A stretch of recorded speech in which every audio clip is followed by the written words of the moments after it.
নমস্কার বন্ধুরা, আমার চ্যানেলে তোমাদের সবাইকে স্বাগত। আজকে আমি লাউ ডাঁটার তরকারি বানাবো। সেজন্য একটু লাউ ডাঁটা আর লাউ শাক নিয়েছি। মিষ্টি কুমড়োকে একটু বড় বড় টুকরো করে কেটে নিয়েছি, বেগুনকে বড় বড় টুকরো করে কেটে নিয়েছি, আর একটু আলু নিয়েছি। কড়ায় একটু সর্ষের তেল দিয়ে দিলাম।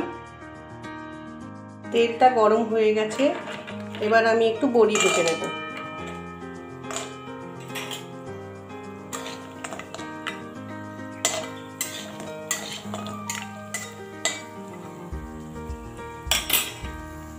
বড়িগুলো খুব ভালো করে ভাজা হয়ে গেছে, এবার আমি বড়িগুলোকে তুলে রাখবো। বড়িগুলোকে আলাদা করে তুলে রেখে দিয়েছি। এবার আমি এই তেলে বেগুন আর মিষ্টি কুমড়োটা ভেজে নেব।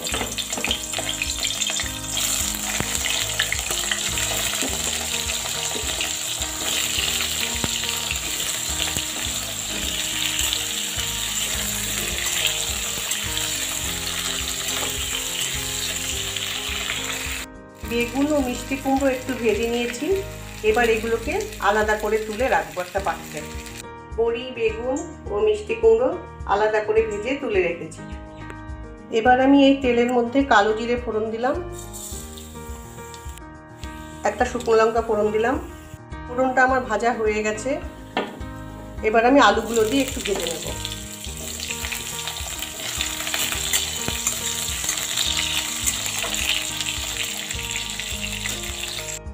আলুগুলোকে একটু ভেজে নিয়েছি, এবার এর মধ্যে আমি লাউ ডাঁটা আর লাউ শাকটা দিয়ে দেব।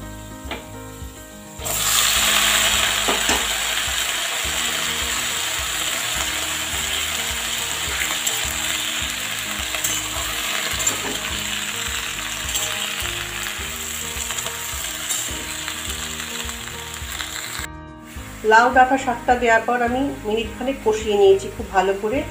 এবার আমি এর মধ্যে হলুদ গুঁড়ো দিলাম,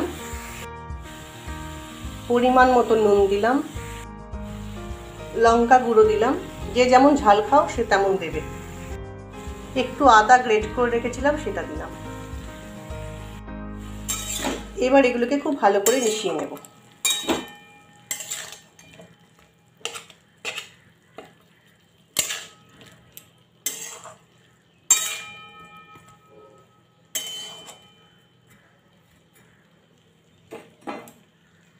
মশলাগুলো দেওয়ার পর খুব ভালোভাবে মিশিয়ে নিয়েছি। এবার আমি এর মধ্যে একটু জল দিলাম। এবার আমি এভাবেই কিছুটা সময় রেখে দেব যাতে তরকারিটা সেদ্ধ হয়ে যায়। আলু ডাঁটা একটু সেদ্ধ হয়ে গেছে, এবার আমি এর মধ্যে মিষ্টি কুমড়ো, বেগুন ও ভাজা বড়িটা দিয়ে দিলাম। এবার এগুলো খুব ভালো করে মিশিয়ে নেব।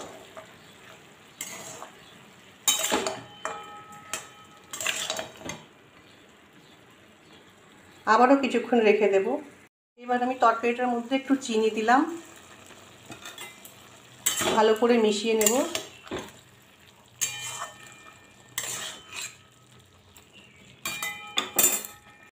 আর একটু সময় হলেই, চিনি মেশানোর পর মিনিট খানেক রেখেছিলাম, এবার রেসিপিটি আমার তৈরি হয়ে গেছে।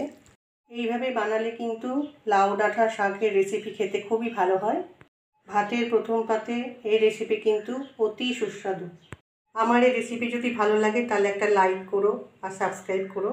তোমরা যে আমার ভিডিওটি দেখলে তার জন্য তোমাদের অসংখ্য ধন্যবাদ। আজ ভিডিওটি এখানেই শেষ করছি। ফিরে আসছি পরের একটা নতুন রান্নার ভিডিও নিয়ে। তোমরা সবাই খুব ভালো থেকো।